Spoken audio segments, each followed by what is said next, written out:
এই যে ভাই আজকে সারাটা দিন না খায় বয়ে রয়েছি, কাজ কামারে তো কোনো ভাও হইলো না। ভাই গরিব মানুষ, কষ্টের কোনো শেষ নাই বুঝছেন। এই কুসুম আবো গৃহস্থ কামলা নিব, আর না নিলে তো নাই, হুকাই থাকা নেবো। আর কি করুম ভাই, তাহলে না খায় এই কষ্টের মরবো না আমরা জীবন। ভাই।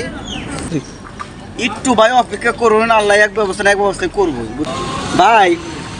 তোমার ব্যাগ কোনটা নেও নেও, এক ব্যবস্থা হবই, নেও। দূরে কামলা লাগবো, ধান লাগান লাগবো। কিরে কইতে গেছ?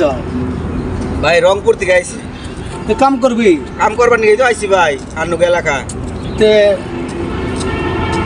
এবারও কাজ করবো? আমার তো দূরে লোক লাগে। দুইটাই তো আছি, আমরা দুইজনই আছি। ধান লাগাইতে পারো? হ্যাঁ ব্যাপক পারি। তে কত রে নিবি, কত দে শুনি। 700 টাকা করে দিবেন ভাই। 700 টাকা? আমরা ভাই ধরাইলে কাম হবে না, আমরা কাম ভাই করে দে এই- ভাই।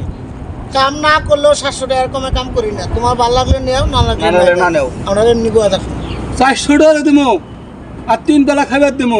তোরে তো দৌড়ানি দিত রে লাঠি দিয়ে। ধরানি ভাই 400 করে কয় নাও যাইয়ে। তো লও যাই বই দিয়ে কি করবো? হ্যাঁ লও যাই গে। লও। হ্যাঁ আমার লগে লগে খেতায় পান্তা ভাত আছে বুঝছ? আমি তোর ভাবি দিয়ে পান্তা ভাত খাওয়া মানে। হ্যাঁ হ্যাঁ আচ্ছা, ঠিক আছে।